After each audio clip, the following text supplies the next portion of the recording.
Hello friends, welcome to our YouTube channel. Friends, in this video I'm going to show you how to display battery percentage of your laptop in Ubuntu 24.04.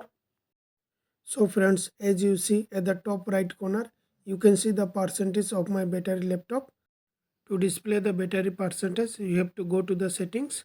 Otherwise, click on show apps, which is located bottom left corner or top left corner, and then in the search box, type power and click on it. Under power menu, you will find various options: battery percentage, power mode, power saving, and general option. And under general, you will find show battery percentage.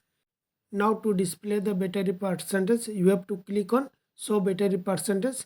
Similarly, to disable the battery percentage, just click on show battery percentage.